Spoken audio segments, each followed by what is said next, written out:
menganggap sial-sial semua ini bisa menjauhkan kita dari Allah Subhanahu wa taala.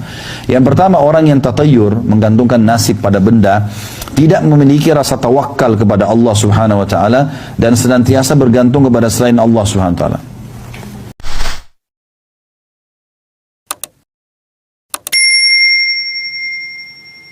Kita masuk sekarang ke hukum meyakini sial terhadap sesuatu dalam pandangan Islam. Di zaman sekarang, zaman yang sudah sangat maju pesat, namun entah kenapa khurafat-khurafat atau dongeng-dongeng yang tidak masuk akal jahiliyah masih ada diadopsi oleh sebagian kaum muslimin sekarang. Walaupun mereka sudah menyandang pendidikan tinggi, keyakinan ini tercermin dari ungkapan mereka, yaitu kalau ada burung gagak atau hantu, tandanya akan ada yang meninggal. Kalau nabrak kucing pasti akan ditimpa kesialan. Ya, padahal tidak ada hubungannya sama itu. Tabrak kucing ya sudah, orang tabrak bukan sengaja gitu kan. Kalau dia sengaja dia berdosa, kalau tidak sengaja sudah selesai. Tapi dia dihantui dengan perasaan-perasaan ketakutan 3 hari dalam kondisi tidak tenang, nanti akan tabrakan juga, nanti akan begini, semua tidak ada. Kalau menikah di bulan Muharram, pernikahannya tidak bahagia, ya. Atau 13 itu angka sial. Anak yang lahir tanggal 13 akan sial. Kalau anak sakit-sakitan itu disebabkan kesialan nama anak tersebut, maka harus diganti, dan lain-lain yang menunjukkan keyakinan tentang sial. Jadi tidak benar itu ya. Oh, namanya anak ini berat, maka karena itu dia sering sakit, gantikan namanya saja. Itu nggak benar. Semua itu nggak ada. Ya. Nabi SAW hanya mengganti nama kalau nama itu bermakna tidak baik. Kalau nama itu maknanya baik, tidak pernah diganti. Nah, kalau di Indonesia ini sampai pada tingkat, walaupun namanya Muhammad, kalau nama baik, Nabi Muhammad SAW, Nabi yang mulia, tapi karena dia sering sakit, oh ini namanya berarti berat buat dia nih, ganti saja ke Yusuf misalnya. Nah. Secara logika, semua hal yang dikatakan sial tidak realistis. Adakah hubungannya antara burung gagak atau hantu yang akan meninggalnya seseorang? Lalu apa hubungannya angka 13 dengan kesialan? Apa hubungannya bulan Muharram dengan pernikahan? Lalu bagaimana pandangan Islam tentang sial? Ya mirip keyakinan orang-orang Chinese ya, angka 4 angka yang sial. Makanya liftnya 3 langsung 3A. Ya. Nggak ada angka 4 biasa di mall-mall ya.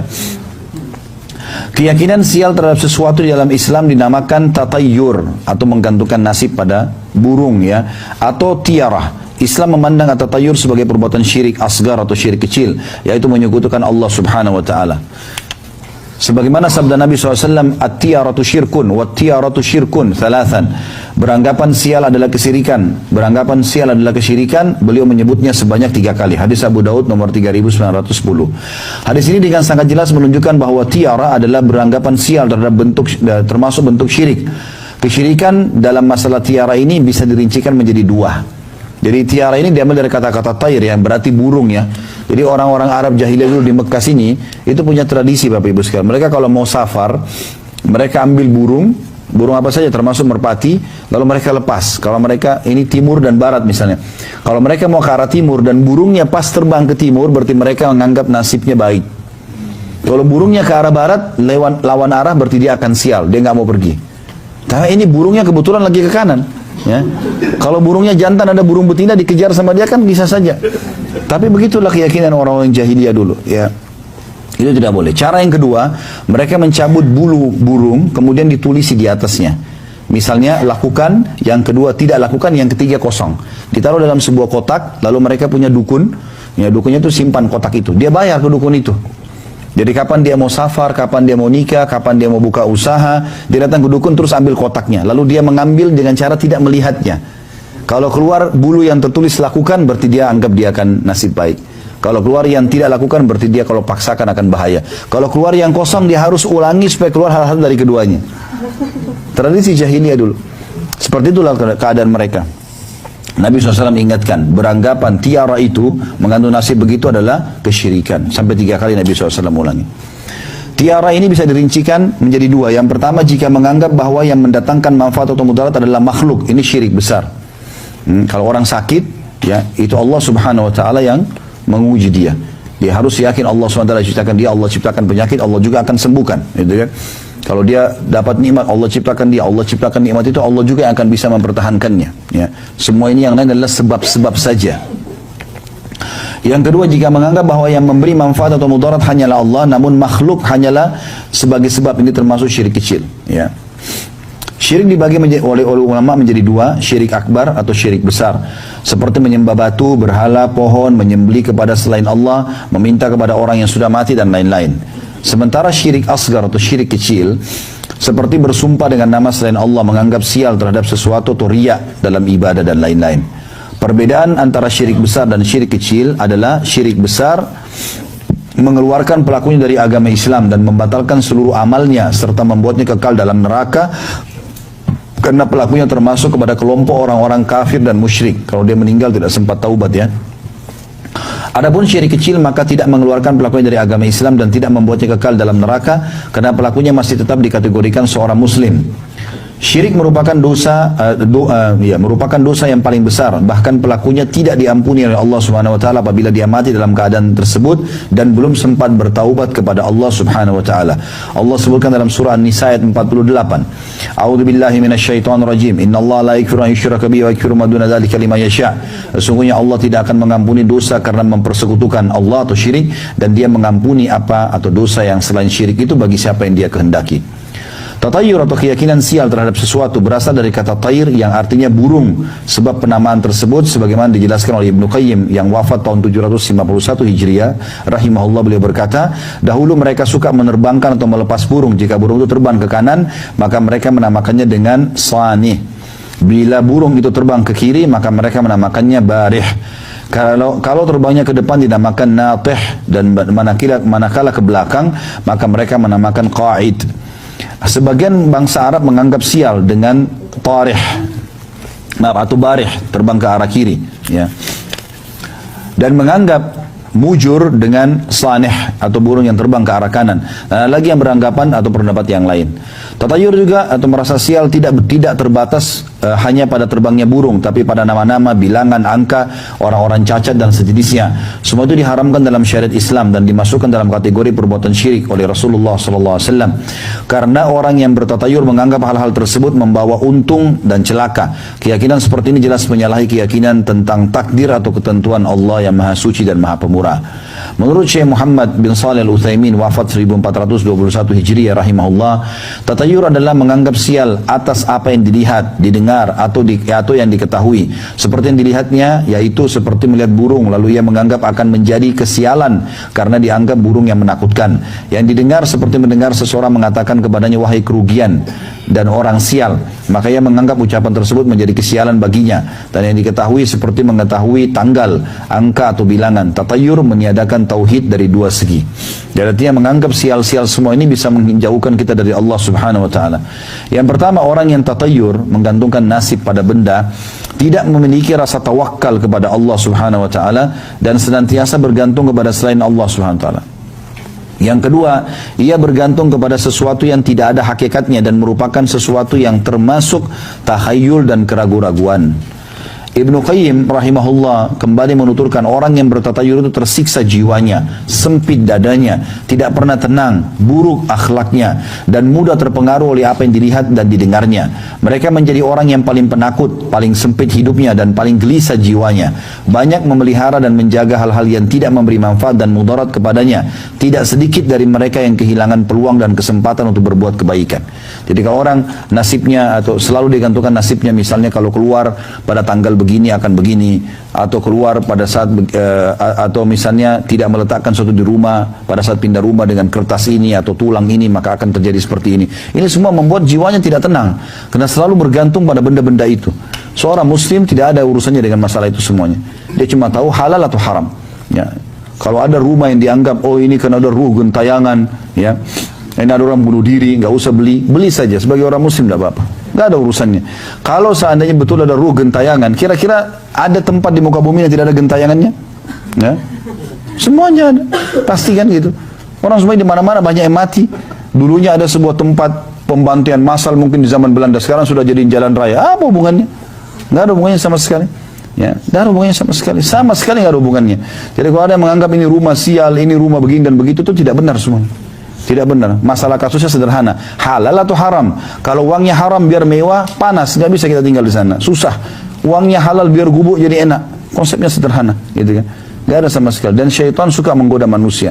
Dia menunggangi rasa takut kita. Kalau kita lewat di rumah, ada orang benar bunuh diri di situ.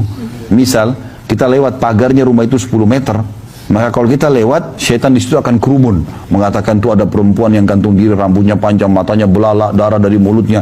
Kalau kita ketakutan, balik ke sana lihat betul nanti itu. Yang lihat hanya orang takut, syaitan yang menjelma.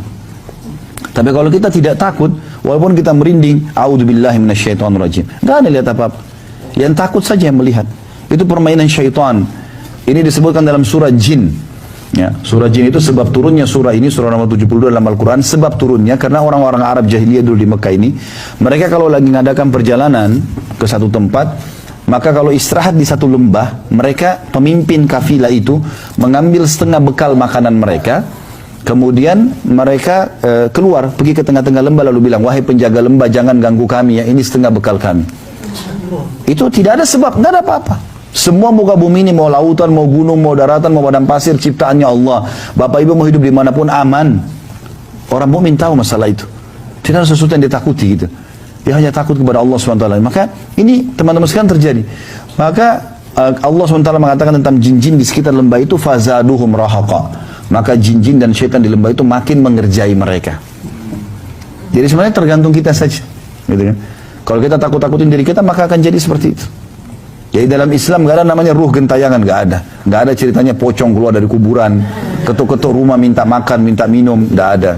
Itu khurafat, dusta semua, nggak ada. Kalau begitu pastilah orang tua kita datang, ya ketuk-ketuk minta makan, minta minum. Orang mati nggak butuh makanan lagi. Mereka sudah di alam barzah. Seorang mukmin tahu konsep itu.